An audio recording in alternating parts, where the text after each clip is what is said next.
Bienvenidos al programa número 6 de Economía en Breve, lo más relevante del acontecer económico. Esta es la información del 28 de noviembre del 2016.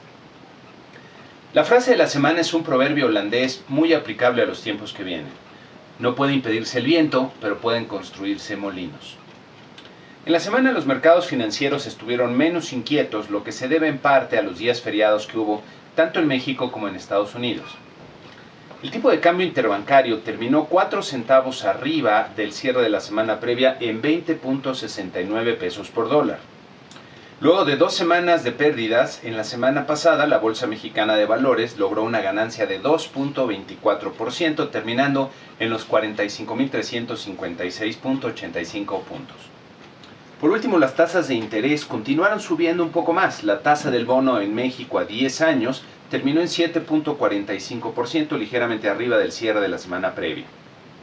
Pasando a los indicadores de Estados Unidos, estos tuvieron un balance positivo, ya que están reflejando un buen ritmo de la actividad económica. El sector residencial, la venta de casas que puede verse en esta gráfica, continuó mostrando buenos resultados. Por un lado, la venta de casas nuevas sumó 563,000 unidades anuales, bajando un poco respecto a las 574,000 del mes previo y por debajo de las 590,000 que se esperaban en el mercado. Es la línea azul que se puede ver aquí en la gráfica, pero siguen teniendo una tendencia positiva. La venta de casas usadas, que son las barritas, en cambio, aceleró fuertemente de 5.49 millones de unidades anuales que se tenían en septiembre a 5.6 millones en octubre, bastante por arriba de lo que estaba esperando el mercado.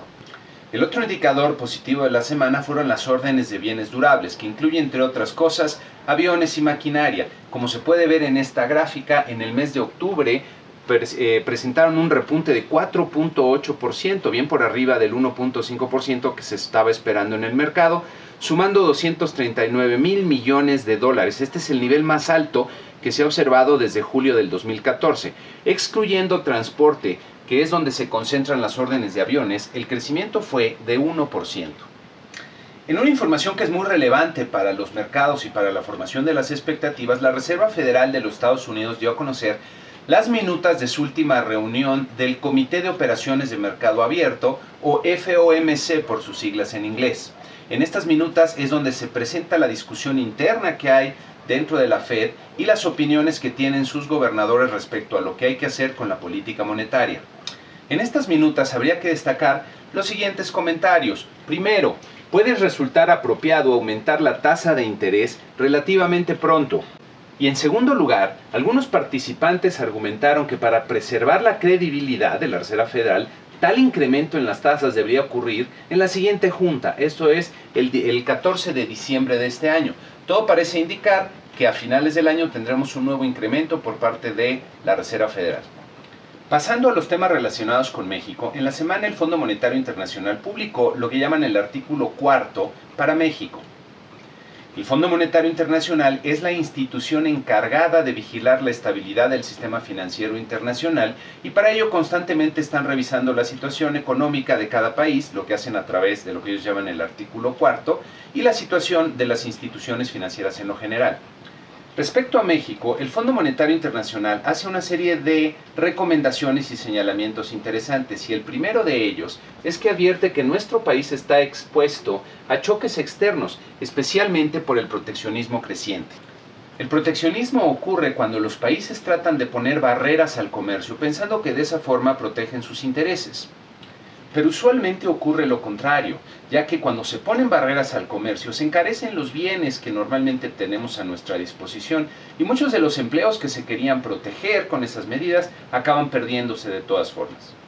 Como México es una economía muy abierta al comercio internacional, este proteccionismo creciente representa una amenaza para nuestro país. Recomiendan desde luego continuar con la implementación de las reformas estructurales y fortalecer el Estado de Derecho, todo ello para incrementar el potencial de crecimiento del país. Las reformas estructurales son aquellos cambios en las instituciones que permiten un mejor funcionamiento de la economía y de los mercados. El Estado de Derecho se refiere al correcto funcionamiento de las instituciones de justicia para que las personas y las empresas tengan la certeza de que sus patrimonios y sus propiedades están respaldados por la ley. Algo que creo que habría que destacar y me parece especialmente importante es que urgieron a las autoridades financieras a aprovechar los excedentes de ingresos que se lleven a generar, por ejemplo, con un nuevo excedente de operación del Banco de México, para reducir el monto de la deuda y los requerimientos financieros del sector público.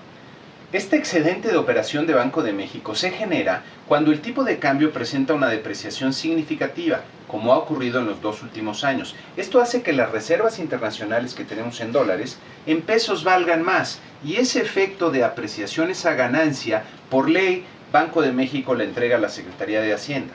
Es muy probable que en el 2017 volvamos a tener un excedente de operación importante por parte del Banco de México, y lo que está diciendo el Fondo Monetario es que habría que usar esos recursos no para gastar más, sino para pagar la deuda que ya se tiene y reducir con ello las presiones financieras. También recomiendan continuar los esfuerzos para frenar la corrupción, que es uno de los grandes lastres que se percibe en México hoy día, y por eso también resulta desafortunado que todavía en el Senado no se haya logrado nombrar al fiscal anticorrupción que necesita este país. Ojalá se den avances rápidos en este tema. Por último, en su artículo 4, el Fondo Monetario también actualiza sus pronósticos macroeconómicos para México, y el más relevante, que es el crecimiento del PIB, lo revisa a un 2.1% este año y 2.2% el año que viene. Hay que notar que este escenario no está considerando todavía los posibles impactos que tenga la política que siga el presidente Trump en los Estados Unidos. Por otro lado, el INEGI dio a conocer el detalle de las cifras de crecimiento del PIB del tercer trimestre del año. Como se puede ver en esta tabla, está lleno de claroscuros, como presenta esta ilustración. El PIB total creció 2% real anual, que es la tasa más débil en los últimos 10 trimestres. El sector industrial, que representa una tercera parte de la producción, se contrajo 0.8% real anual, mientras que los servicios, que representan el 62% de la producción, crecieron 3.4% real anual, una cifra elevada. La debilidad del sector industrial está principalmente concentrada en dos sectores. Por un lado, la minería, que incluye la extracción de petróleo, que se contrajo 8.2% real anual. Y por el otro lado está la construcción, que se mantuvo estancada durante el trimestre debido a la caída que se está dando en la construcción de obra pesada, obras de ingeniería civil, debido a la contracción del gasto público de capital que afecta sensiblemente a este sector. Dentro del sector servicios se observan tasas de crecimiento más elevadas. Se puede notar este renglón en especial, que agrupa servicios profesionales de salud, educativos y de esparcimiento, que representa el 11.8% del total de la producción y que está compuesto por muchos profesionistas independientes y empresas medianas y pequeñas. Este renglón creció 3.8% en el tercer trimestre, lo que representa una tasa de crecimiento relativamente elevada. La inflación de la primera quincena de noviembre continuó con su tendencia ascendente, como se puede ver en esta gráfica, y de hecho resultó por arriba de lo previsto, 0.77% contra 0.66% que esperaba el mercado, alcanzando un nivel anual, hay que recordar, esto es respecto a lo que teníamos hace 12 meses, de 3.29%. Esta es la inflación más elevada que se tiene desde finales del 2014. La inflación repuntó esta quincena en parte debido a los efectos llamados estacionales, como por ejemplo el incremento en las tarifas eléctricas que se da por el fin de la temporada de verano, donde son tarifas más bajas, en varias ciudades del norte del país. También tuvimos incrementos en los servicios turísticos de paquete y en el precio del jitomate en esta ocasión. Todo esto hizo que la inflación continuara ascendiendo. Adicional a ello, y como se puede ver en la gráfica aquí en la línea roja, la inflación subyacente de las mercancías, que es sensible a los niveles que tiene el tipo de cambio, continuó su tendencia ascendente y es muy probable que así continúe en los siguientes meses. Las ventas de los establecimientos comerciales, que son un reflejo de la fortaleza que tiene nuestro mercado interno, continuaron presentando tasas de crecimiento bastante elevadas, como se puede ver en esta tabla. En prácticamente todos los renglones, la tasa de crecimiento de septiembre fue de 8.1% real anual. También en la semana se publicaron las cifras de la balanza comercial correspondiente al mes de octubre, como se puede ver en esta tabla bastante tupida de información. La balanza comercial es donde llevamos el registro de las transacciones que tenemos de mercancías con el exterior, nuestras exportaciones y nuestras importaciones. Entre las cosas que vale la pena notar en los datos del mes de octubre es que tanto exportaciones como importaciones se contrajeron a tasa anual. Las exportaciones 4.9%, las importaciones totales 5.9%. Y esto puede ser señal de un menor ritmo de actividad económica tanto en Estados Unidos en su parte manufacturera como en México también en la parte manufacturera. En México se publicaron también las cifras de la balanza de pagos del tercer trimestre del año. La balanza de pagos es donde se registran todas las transacciones que tenemos con el exterior. En el primer componente, que es la cuenta corriente, se registran las transacciones de bienes y servicios. Y en el segundo componente importante, que es la cuenta financiera, se registran todas las transacciones financieras, inversiones que tenemos con el exterior. La cuenta corriente durante el tercer trimestre registró un déficit de 7.571 millones de dólares, que es una cifra relativamente elevada. Hay que notar que el tener un déficit en la cuenta corriente quiere decir que estamos utilizando el ahorro externo, el que podamos comprar más bienes al exterior de los que estamos vendiendo, solo se puede hacer a través del ahorro y de alguna forma de deuda. Normalmente entonces, cuando hay un déficit en la cuenta corriente, tiene que estar acompañado de un superávit, de una entrada positiva en el lado de la cuenta financiera, que es justo lo que estamos viendo aquí. En el tercer trimestre, el superávit que registra la cuenta financiera es de 4.295 millones de dólares. Y uno de los componentes más importantes que tenemos que ver en la cuenta financiera es este renglón de inversión extranjera directa en México.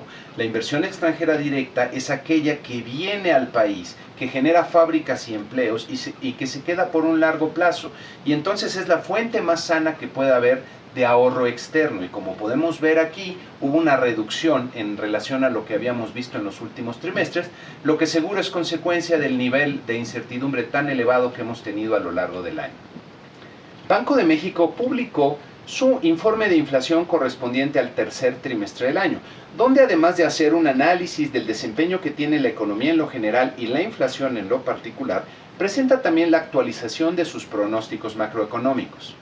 Respecto a la inflación, Banco de México advierte que en los próximos meses, de hecho en el próximo año, la inflación va a continuar creciendo a tasa anual, inclusive superando por momentos la meta oficial del 3% para más adelante volver a descender.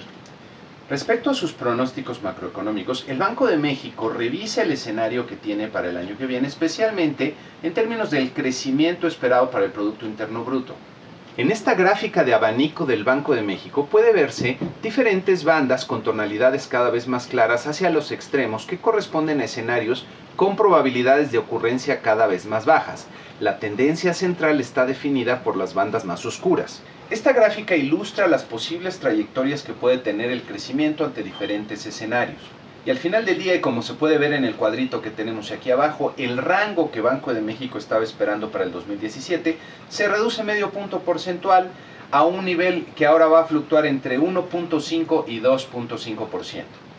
Ya comenzamos a ver en los pronósticos que tienen los analistas del mercado el posible impacto que puede tener la victoria del señor Trump en Estados Unidos sobre la economía de México. En esta primera gráfica que tenemos aquí, puede verse las perspectivas que se tenían el 7 de noviembre, justo antes de la elección, entre algunos de los principales economistas de instituciones financieras para el 2017. Cada puntito en la gráfica es la opinión de uno de estos analistas respecto a la inflación en el eje vertical y al crecimiento del PIB en el eje horizontal. El punto rojo es el promedio, que correspondía a una inflación de 3.49% y un crecimiento de 2.25%. Y vean cómo ya en la última encuesta levantada el 22 de noviembre cambian todos estos pronósticos, y aquí se puede ver la siguiente gráfica. Los puntitos se mueven en lo general hacia arriba y a la izquierda, lo que quiere decir que todos perciben que habrá una mayor inflación y un menor ritmo de crecimiento. El nuevo promedio se ubica con una inflación de 3.96% y un crecimiento de 1.74%. Hay que notar que estos primeros ajustes son la reacción inicial. Todavía falta por conocerse mucha información, y conforme se vaya dando a conocer, especialmente en la agenda de gobierno del nuevo presidente, se podrán ir afinando mucho más estos pronósticos. En la semana que inicia tendremos nuevamente mucha información económica relevante. Empezando en Estados Unidos tendremos el reporte de empleo, que es fundamental para las decisiones de política monetaria de la Reserva Federal. En esta ocasión se está esperando una creación de 170,000 empleos no agrícolas y una tasa de desempleo del 4.9%. Adicionalmente tendremos también los datos del PIB del tercer trimestre, la primera revisión, el reporte de ingreso y gasto personal en consumo del mes de octubre, el ISM manufacturero y la venta de coches del mes de noviembre. En México tendremos las cifras de actividad financiera, finanzas públicas y remesas del mes de octubre, así como también conoceremos las minutas de la última decisión de política monetaria del Banco de México. Para finalizar, tendremos también los resultados de la última encuesta de expectativas a los analistas del sector privado que realiza Banco de México, en donde veremos cómo se está ajustando el escenario de pronósticos económicos para el país. Y con esto concluiríamos este sexto programa de Economía en Breve. Me gustaría aprovechar para agradecer a todas las personas que me han estado dando comentarios en las redes sociales, en el canal de YouTube, agradecerles el favor de su atención y nuevamente espero que toda esta información les resulte de utilidad.